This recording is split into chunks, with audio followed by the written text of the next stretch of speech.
जय जय श्री राधे हरे कृष्णा। आप सभी का बहुत बहुत स्वागत है हमारे इस चैनल पर। आप सभी मंगलमय होंगे, हमारी यही कामना है। आज हम आपको इस वीडियो में बताने वाले हैं भगवान श्री कृष्ण की छठी के बारे में। भगवान श्री कृष्ण की छठी उत्सव कब मनाया जाएगा, पूजा आपको कैसे करनी है, किन किन सामग्री की आपको आवश्यकता पड़ेगी और आपको क्या क्या भोग लगाना है, समस्त बातों को हम जानेंगे इस वीडियो में। तो चलिए वीडियो शुरू करते हैं। इससे पहले आप यदि हमारे चैनल पर नए हैं तो सब्सक्राइब कर लें, साथ ही वीडियो को लाइक शेयर भी कर लें। भगवान कृष्ण के छठी उत्सव को लेकर बहुत सी भ्रम की स्थिति रहती है, क्योंकि अधिकतर जन्माष्टमी का पर्व 2 दिन तक मनाया जाता है। तो ऐसे में छठी का पर्व आप किस दिन मनाएंगे, इस दुविधा को हम दूर करने के लिए आपको बताएंगे। इस बार 15 और 16 अगस्त 2025 को जन्माष्टमी का उत्सव मनाया गया है। 15 अगस्त और 16 अगस्त दोनों दिन व्रत किया गया है। तो ऐसे में हम छठी उत्सव कब करें?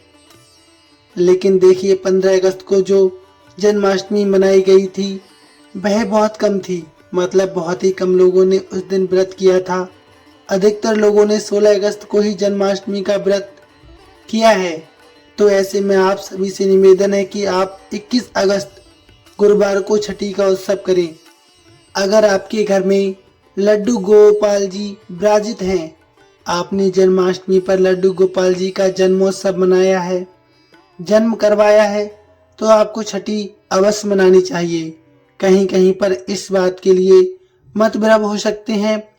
कहीं लोगों का मानना है कि कान्हा जी की छठी नहीं मनानी चाहिए, लेकिन हमें तो कान्हा जी के साथ आनंद मनाने का एक अवसर मिलना चाहिए। तो ऐसे में आप सूक्ष्म रूप से भी छठी उत्सव मना सकते हैं। कान्हा जी की छठी के लिए आपको क्या क्या सामग्री की आवश्यकता पड़ेगी, चलिए हम आपको बता देते हैं। जैसे हमारे घर में एक बच्चे का जन्म होता है और उसकी छठी मनाई जाती है, बिल्कुल उसी तरह से आपको कान्हा जी की छठी मनानी है। कान्हा जी की छठी के उत्सव के लिए सबसे पहले आपको चाहिए लड्डू गोपाल जी का एक छोटा सा श्री विग्रह। अगर आपके घर में लड्डू गोपाल जी विराजित नहीं है तो आप कैलेंडर से भगवान की पूजा कर सकते हैं। उसके बाद आप उन्हें अपने घर में कहीं स्वच्छ जगह पर विराजित कीजिए। उनकी पोशाक ले लीजिए। छठी के दिन अधिकतर कान्हा जी को पीले रंग के वस्त्र पहनाए जाते हैं, तो आप पीले रंग की ही पोशाक ले लें। अगर आप चित्र या कैलेंडर की पूजा कर रहे हैं तो पोशाक के रूप में आप कलावा अर्पित करेंगे। आप एक बड़ा सा बर्तन लें, चाहे तो कोई थाली, क्योंकि कान्हा जी को दूध से आपको स्नान कराना है, तो आप अपनी इच्छा अनुसार कोई बर्तन ले ले।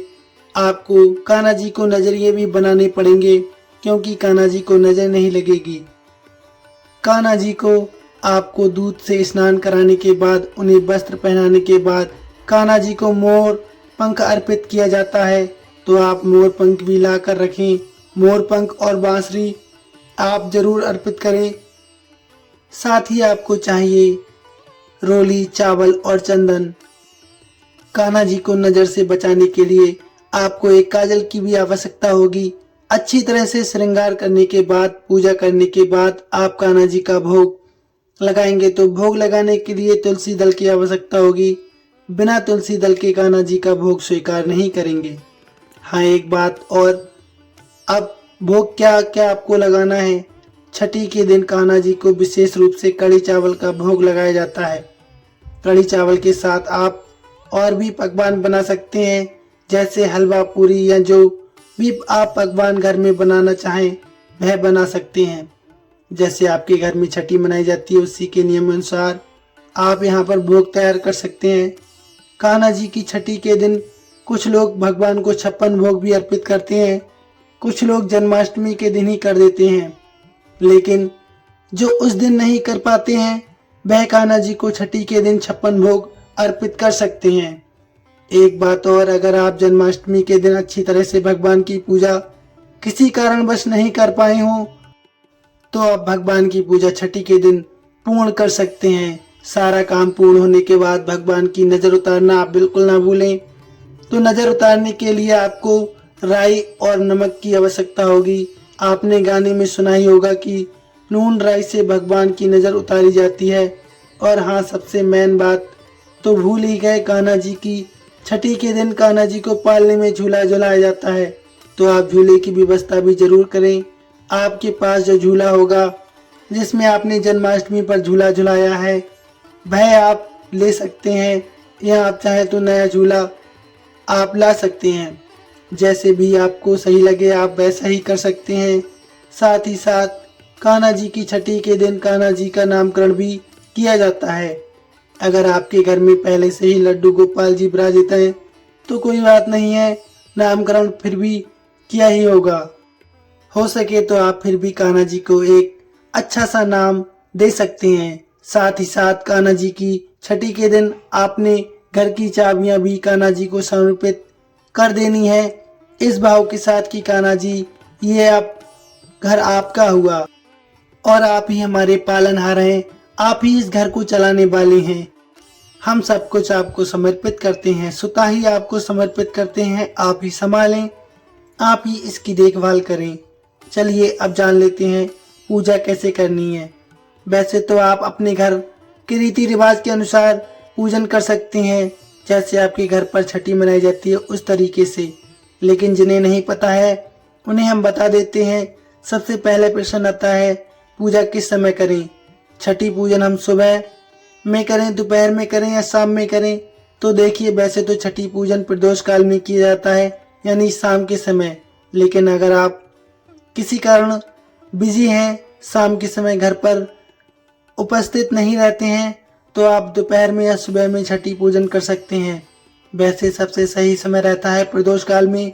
कान्हा जी का छठी पूजन करने के लिए सबसे पहले कान्हा जी की हमें मालिश करनी चाहिए। कान्हा जी की मालिश आप घर पर ही कर सकते हैं, जैतून के तेल के साथ, बादाम के तेल के साथ, जैसे भी आपके पास उपस्थित हो उससे आप कान्हा जी की मालिश कर सकते हैं। इसके बाद हम कान्हा जी को स्नान कराएंगे।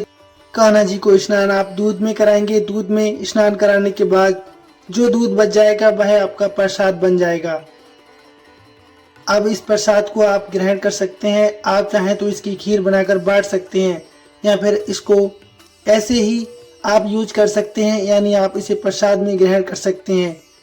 लड्डू गोपाल जी को बहुत बड़े हैं और हमारे पास इतना बड़ा बर्तन नहीं है कि हम उनकी डुबकी लगवा सकें, तो आप उन्हें बड़े बर्तन यानी परात में बिठाकर दूध से स्नान करा सकते हैं, फिर जल से स्नान करा सकते हैं।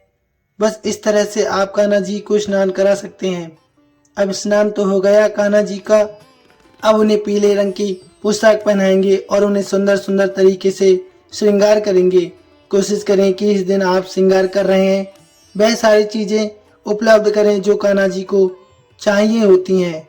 आप जन्माष्टमी पर जो लाए हैं वह भी पहना सकते हैं। इस तरीके से आपकी पूजा संपूर्ण हो जाएगी। साथ ही आप मोरपंख और बांसुरी उन्हें अर्पित कर सकते हैं। कान्हा जी के पूजा करते हुए धूप दीप पूरी तरीके से विधिवत पूजा करें। दीपक जला लें, उन्हें तिलक करें। उसके बाद अक्षत यानी चावल अर्पित करें, फूल अर्पित करें और जो भी आपने भोग तैयार किया है वह भोग अर्पित करें।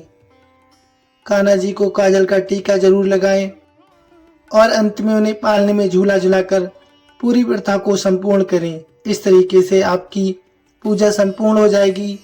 अंततः हम आपको बताते हैं कड़ी चावल का भोग छठी के दिन क्यों लगाया जाता है, ये क्यों जरूरी है। कहा जाता है कि कड़ी चावल एक सात्विक शुद्ध सर्वप्रथम भोज है, वह कान्हा जी को बहुत पसंद है। इसलिए कान्हा जी को सात्विक भोजन यानी कि कड़ी चावल का भोग लगाया जाता है। कड़ी चावल का भोग लगाने से कान्हा जी बहुत प्रसन्न होते हैं और भक्तों पर अपनी कृपा सदैव बनाए रखते हैं। तो ये थी भक्तों छठी उत्सव की कहानी और कड़ी चावल का भोग क्यों लगाया जाता है। आपको जानकारी कैसे लगी प्लीज कमेंट में अवश्य बताएं। साथ ही अवश्य लिखें जय लड्डू गोपाल, जय श्री राधे कृष्णा। धन्यवाद भक्तों।